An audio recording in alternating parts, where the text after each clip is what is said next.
സുലത്ത് bin അഷിയം തങ്ങള് ആ യുദ്ധത്തിലുണ്ടായിരുന്നപ്പോൾ Jafar bin Syed എന്നവർ പറഞ്ഞു, വല്ലാഹിൽ അർമുഖന്നഹു, ഞാൻ ഇന്ന് സുല തങ്ങളെ ശരിക്കൊന്ന് വീക്ഷിക്കാൻ പോവാ, എങ്ങനെയാണ് അദ്ദേഹത്തിൻ്റെ ഇബാദത്തുകളൊക്കെ എന്ന് നോക്കാൻ വേണ്ടി. അപ്പോൾ യുദ്ധം ദിവസങ്ങളോളം തുടർന്ന ഒരു യുദ്ധമായിരുന്നു അത്. അന്ന് രാത്രി എല്ലാവരും കിടന്നുറങ്ങാൻ അവരവരുടെ ഹൈമകളിലേക്ക് മാറിയപ്പോൾ, എല്ലാവരും ഉറങ്ങിക്കഴിഞ്ഞു എന്ന് തോന്നിയപ്പോൾ മഹാനായ സുലത്ത് ബിൻ അഷിയം റഹ്മത്തുള്ളാഹി അലൈഹി മെല്ലെ എഴുന്നേറ്റ് കയ്യിലെ നിസ്കാരപ്പടവുമെടുത്ത് നിലാവിൻ്റെ നേർത്ത വെളിച്ചത്തിൽ മഹാനവറുകൾ എഴുന്നേറ്റ് പോകുന്നത് ഞാൻ കണ്ടു.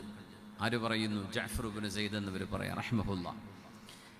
അദ്ദേഹം പോകുന്നത് ഒരു കുറ്റിക്കാട്ടിലേക്കാണ്. മരങ്ങളൊക്കെ തിങ്ങിക്കൂടിയ ഒരിടം, ആരും കാണാത്തിടം, രാത്രിയാണ്, എല്ലാവരും ഉറങ്ങിയിരിക്കുന്നു. താബിഈങ്ങളുടെ വലിയൊരു സംഘം ആളുകളുള്ള ഒരു യുദ്ധമായിരുന്നു അത്, ആ സൈന്യം. അപ്പം ഞാൻ പിന്നാലെ ചെന്ന് നോക്കി. മഹാനവറുകൾ അല്ലാഹു അക്ബർ ചൊല്ലി ആ രാത്രിയിൽ ഒറ്റക്ക് നിസ്കരിക്കുകയാണ്. ഞാൻ ബാക്കിൽ പോയിരുന്നു. കുറേ നേരം ആ നിസ്കാരം തുടർന്നു. ആ നിസ്കാരത്തിനൊടുവിൽ ഒരു സിംഹത്തിൻ്റെ ഗർജനം ഞാൻ കേട്ടു. അത് കേട്ടപ്പോൾ ഞാനൊരു മരത്തിൻ്റെ മുകളിൽ പേടിച്ച് വിറച്ച് അള്ളിപ്പിടിച്ച് ആ മരത്തിൻ്റെ ഉയർന്ന കൊമ്പിൽ നിന്ന് ഞാനിങ്ങനെ മിണ്ടാണ്ടിരുന്നു. താഴെ സുലത്ത് റഹ്മഹുല്ലാ മഹാനവറുകൾ മുസല്ലയിൽ നിസ്കരിച്ചു കൊണ്ടിരിക്കുകയാണ്. റുക്കൂയിലേക്ക് പോകുന്നു. ആ സിംഹം അടുത്തേക്ക് വന്നിട്ടുണ്ട്.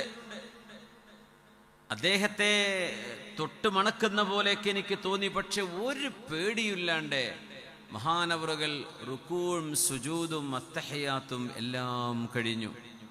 സലാം വീട്ടി. എന്നിട്ടൊരു വാക്ക് പറഞ്ഞു ആ സിംഹത്തോട്, അയ്യുഹസ്സബ, അല്ലയോ ഹിംസ്രജീവിയായ ജന്തുവേ, ഉത്ലുബിർ റിസ്ഖ മിൻ മകാനിൻ ആഖർ, നിന്റെ ഭക്ഷണം ഇവിടെ ഇല്ല, നീ വേറെ എവിടെയെങ്കിലും പോയിട്ട് വല്ല ഭക്ഷണവും നോക്കിക്കോ എന്ന് ആ സിംഹത്തോട് പറഞ്ഞു. ഫവല്ലാ വ ഇന്ന ലഹു ലസഈർ, ഗർജിച്ചുകൊണ്ട് ആ സിംഹം അവിടെ നിന്ന് തിരിച്ചു പോകുന്നത് ഞാൻ മെല്ലെ കണ്ടു. അപ്പോഴും സുലത്ത് തങ്ങൾക്കറിയില്ല തൻ്റെ നിസ്കാരം വീക്ഷിക്കുന്ന ഒരാൾ ബാക്കിൽ ഒളിച്ചിരിപ്പുണ്ട് എന്ന്. ഫഹമിദല്ലാഹു ബിമഹാമിദ്, ഒരുപാട് അല്ലാഹുവിനെ സ്തുതി പറഞ്ഞു. എന്നിട്ട് കരഞ്ഞുകൊണ്ട് ദുആ ചെയ്തു, അല്ലാഹുമ്മ ഇന്നി അസ്അലുക അൻ തുജീറനി മിനന്നാർ, പടച്ചവനെ നീ എന്നെ നിന്റെ നരകത്തിൽ നിന്ന് കാത്തുകൊള്ളേണമേ. ഫമിഥിലീ ലാ യജ്തരിഉ അൻ യസ്അലകൽ ജന്നഹ്, എന്നെ പോലെയുള്ള ആളുകൾക്ക് നിന്നോട് സ്വർഗം ചോദിക്കാൻ ധൈര്യം വരുന്നില്ല റബ്ബേ.